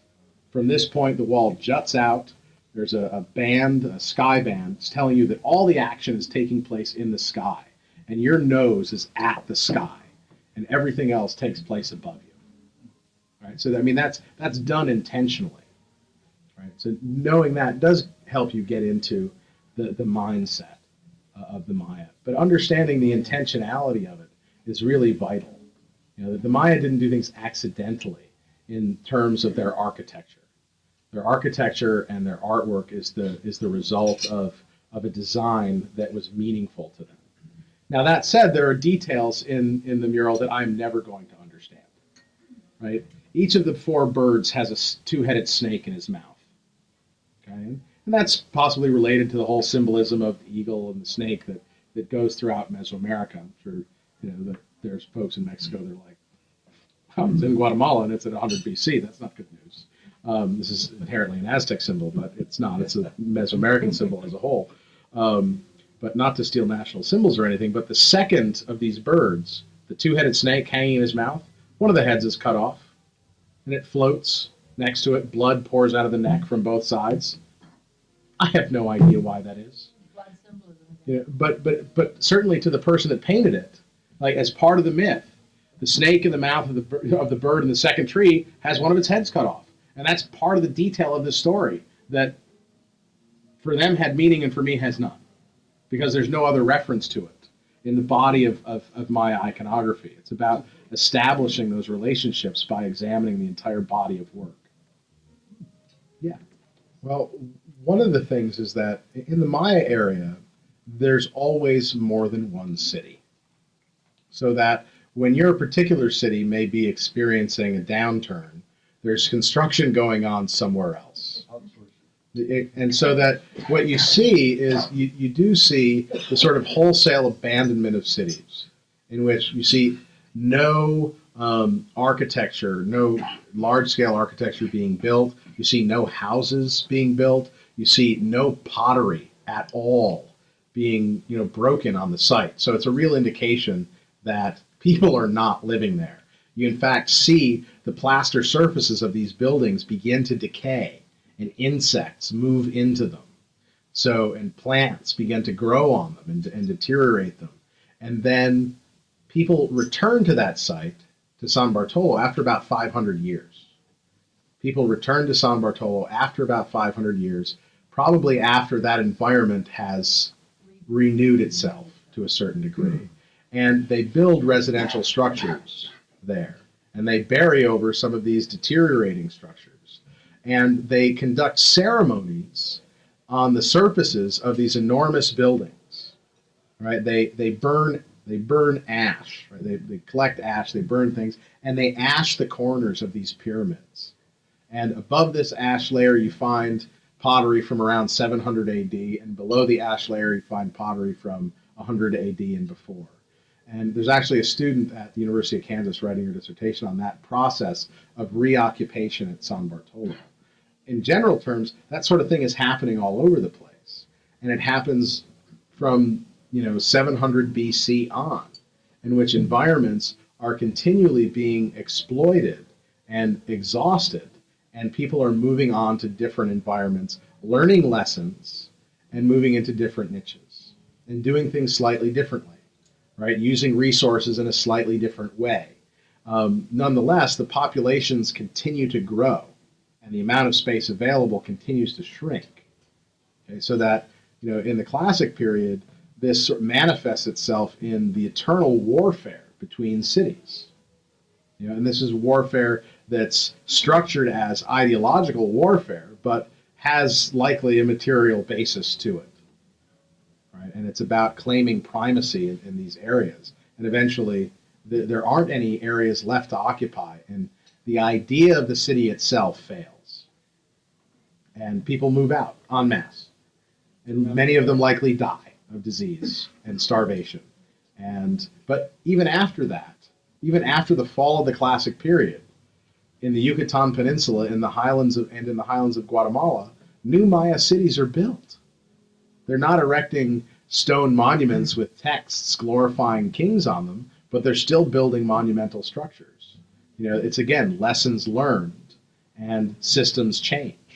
Those clothes, the articles of clothes, have existed for a very long period of time, and what we see in a very public sense in public monuments is an effort of the king to center the universe on that construction and on their participation in that construction, as standing at the top of this pyramid and showing themselves as world center in a very public way. That same thing is being accomplished at every level of society differently, whether it's by, the king constructs the four-sided kingdom, right, based on this view of the four-sided world. And inside that four-sided kingdom is the four-sided temple. Right? Well, at the household level, it's the four-sided house with the four posts at the four corners of the house representing the four world trees, and the hearth in the center of the house representing the world center. Right? And the milpa, the place, even if you're not in your house, the milpa that you farm, you conduct the ceremony to the four corners, right? And you plant trees at the four corners of your milpa to farm that area, and you center that milpa is the center of the world. What is a milpa? A milpa is a field. It's a field that's been cleared for farming, and it's the same thing with the clothes, right? I mean that the clothing very often centers the wearer at the center of the universe, in which the four corners are represented on the fabric, and the opening at the neck is the center where the person emerges. And so this happens at all levels of society, and it happened all through time. So it's not necessarily that the modern Maya have sort of come up with a new way to represent center in the absence of this architecture. This is a way that's continued all the way along. It's that upper echelon of society is what collapses and fails and gets moved away and no longer serves a purpose. And the Maya continue on their merry way with the things that worked. And those are the things that worked then and still work. Yeah. Well, there also isn't an assumed permanence to it.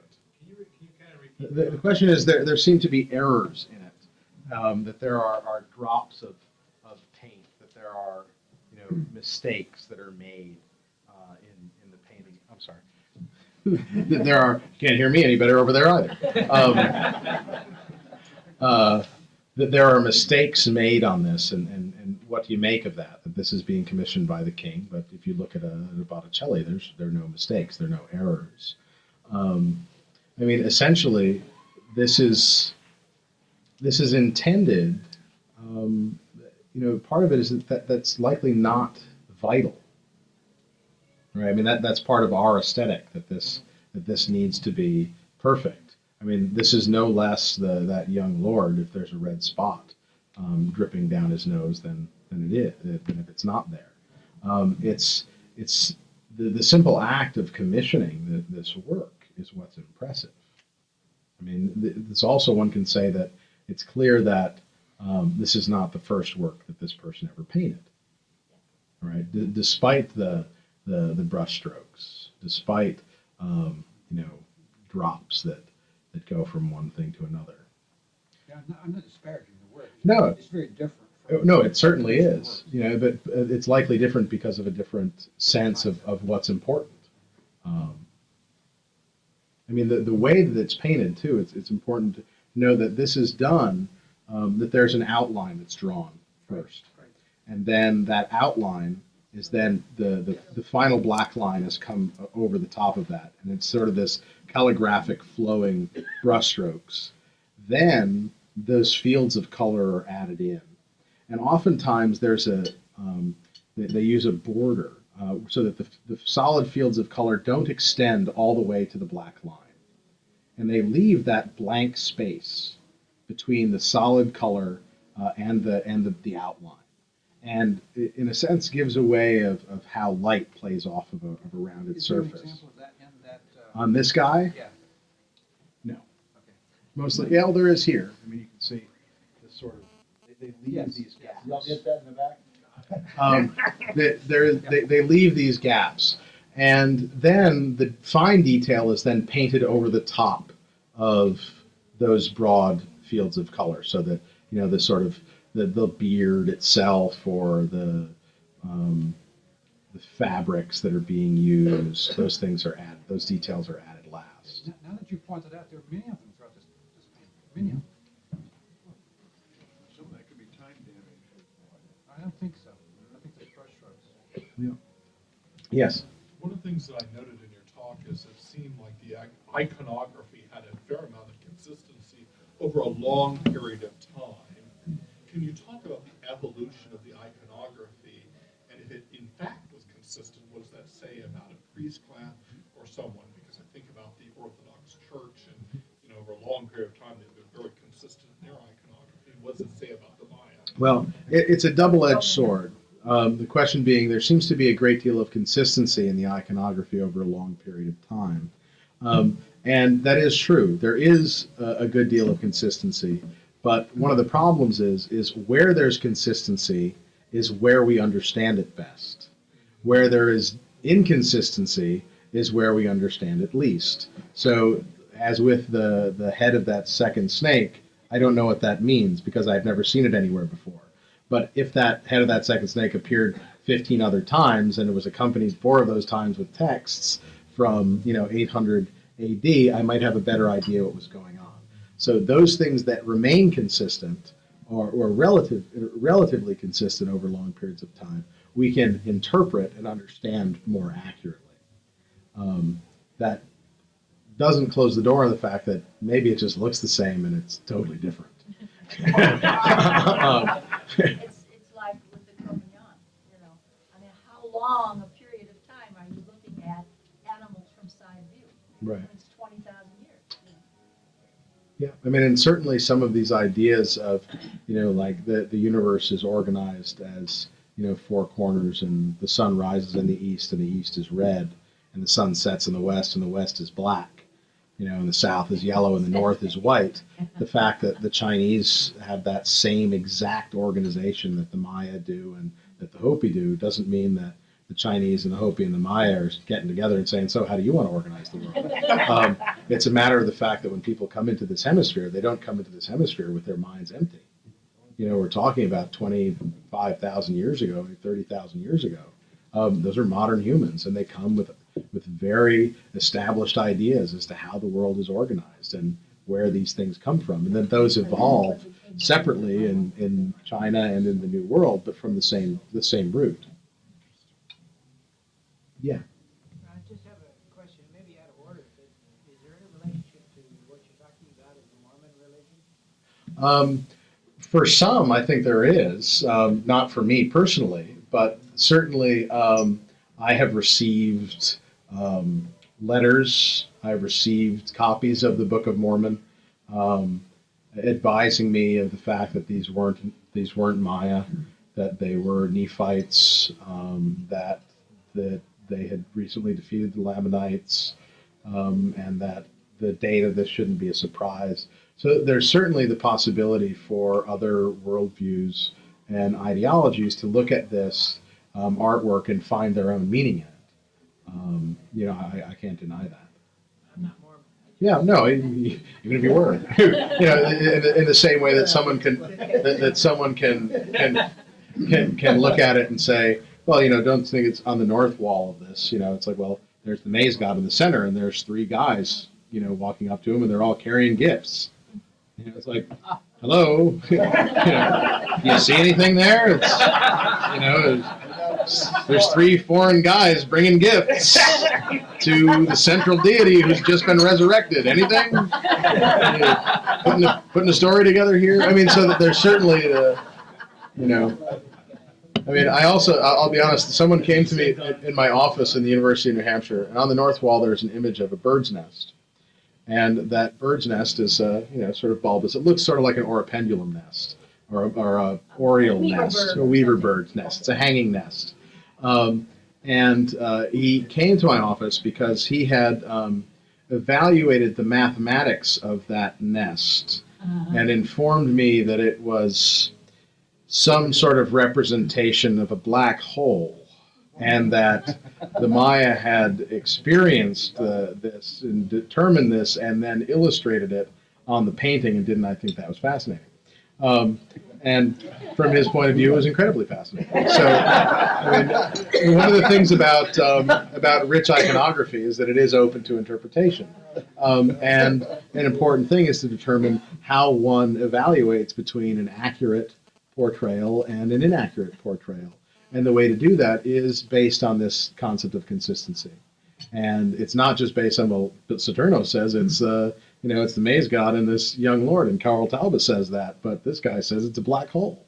It's about saying, well, here are a series of examples in which, through time, this is what the Maize God looks like. The Maize God looks like this in 800, the Maize God looks like this in 700, the Maize God looks like this in 600, so on. Here he looks at 100 BC, here's how he looks in 300 BC for the Maya. Hey, here's how he looks in 700 BC for the Olmec. Here's how he looks at 1200 BC for the Olmec.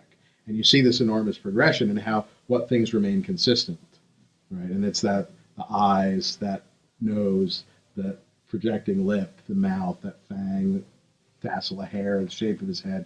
Those things remain consistent over a long period of time. So when you see that, you say, oh, well, that guy's the Maize God. Makes you think about what we believe today.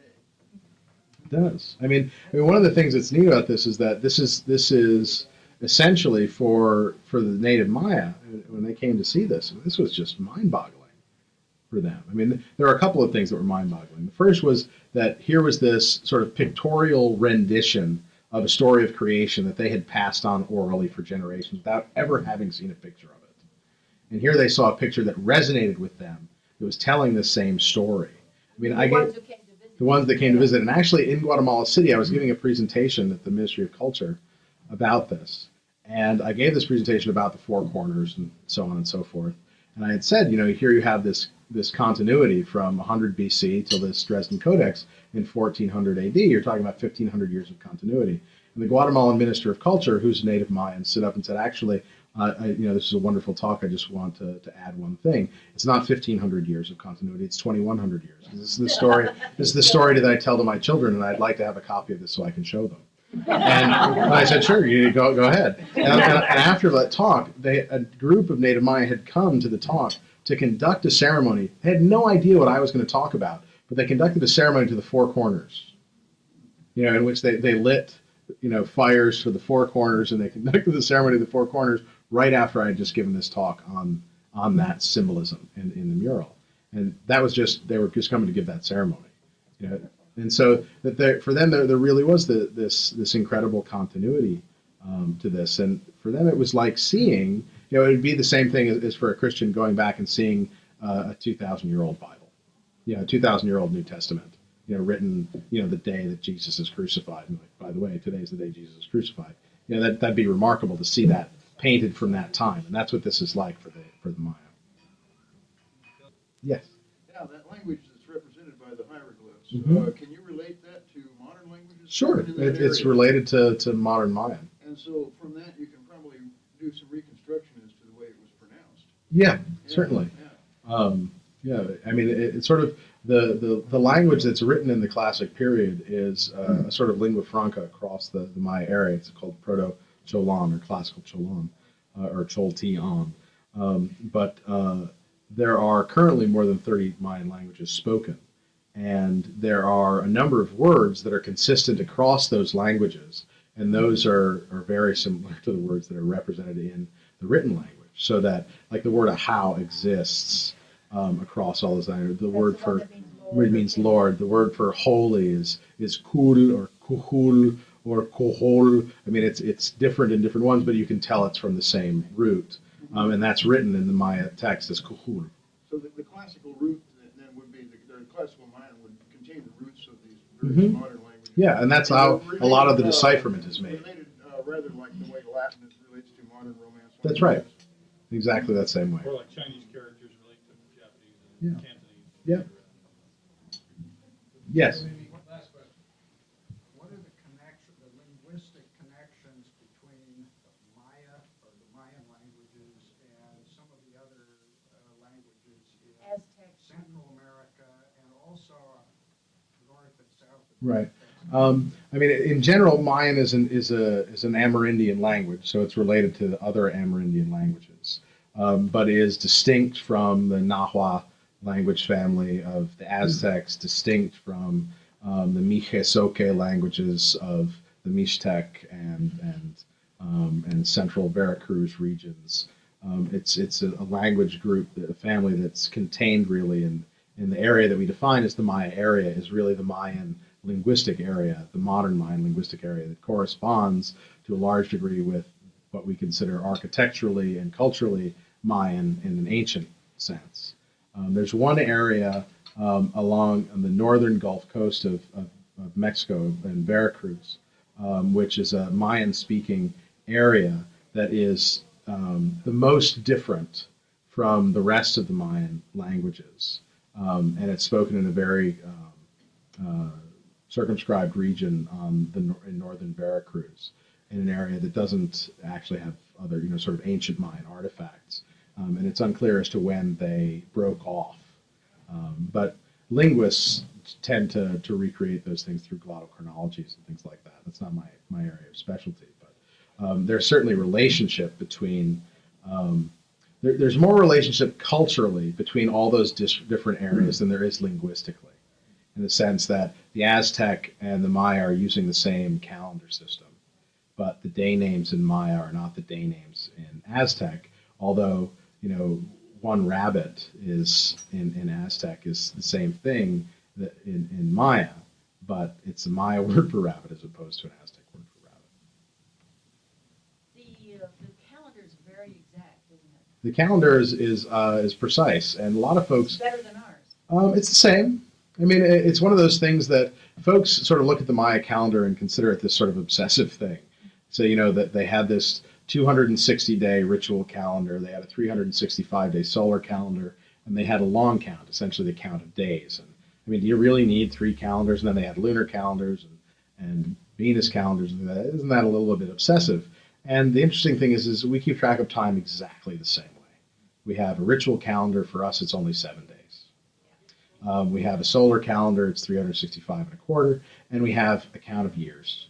Okay, instead of the count of days, we just shorten it to a count of years. But that's essentially exactly how the Maya fixed things in time. They fixed it in a ritual calendar, they fixed it in a solar calendar, and they fixed it in the grand scheme of things with a universal position, the sort of grand odometer of time. Now, one of the things that's neat is that they kept track of the solar year, and they knew the solar year was longer than 365 days. But it's really annoying. That it's, and so they simply kept track of how far off they were, rather than, as we do, correct for a quarter day every 4 years, and then not correct for that quarter day every 100 years, but do correct that quarter day every 400 years. So that rather than do that, which is of course a brilliant system, they decided just to ignore it and say, you know what, we're now officially 432 days off of the solar year. And that's why they built these solar monuments to track the real position of the sun and the solstice and the equinox throughout time, because that would be a permanent record of the solar cycle, whereas their calendar was an impermanent record.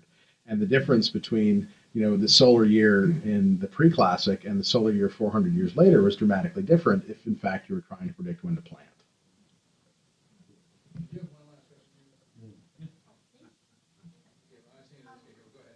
Stand up. I I'm doing a jig back here.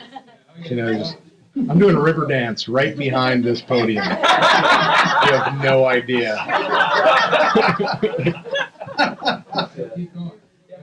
I know, like, on Easter Island, when they said that there was such an environmental thing that, if they cut down the last trees, there was no more trees.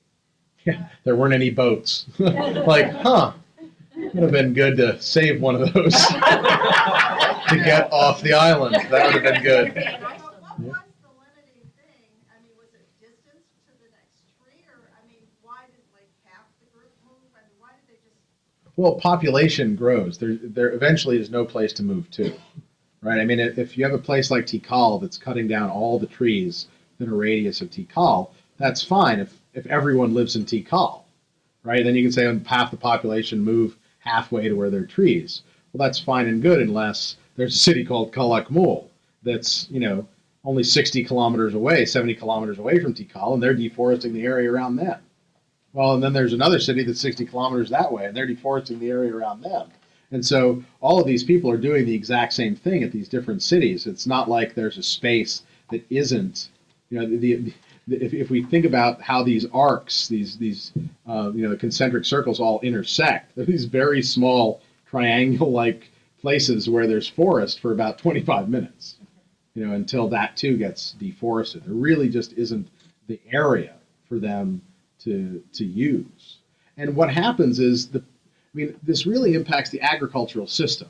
It isn't even so much that there's no trees for fuel or to make plaster, because they learn that lesson. In the pre-classic, they're laying down plaster floors that are 20 centimeters thick. And at the end of the pre-classic, they're laying down plaster floors that are 2 centimeters thick.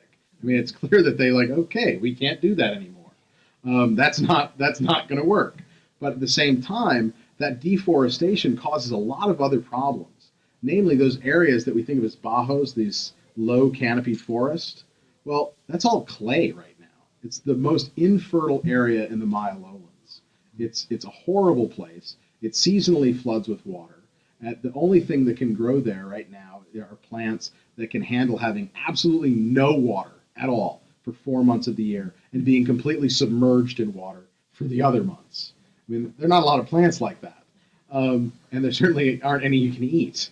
And so, but that whole environment, the Bajo environment, was not an environment the Maya existed with. At the time the Maya lived there, the majority of those things were shallow lakes in which the predominant species were cattails and water lilies. And they're edible. And exactly. And you can take that soil from the bottom of those shallow lakes and you can use it for planting. You can take that's very nitrate rich, you just move it off the bottom of the lake, you put it on a terrace, and you can plant there year round. Well, the problem is that as soon as the deforestation gets to a certain point, all of those infertile soils from the high areas erode into the swamps, erode into these shallow lakes and silt them in. And they create an environment that currently takes up more than 40% of the landscape that is completely infertile. They lose access to the engine that drives the economy because of that deforestation. That drives the population. That's right. And so people die. And when people die, people move. People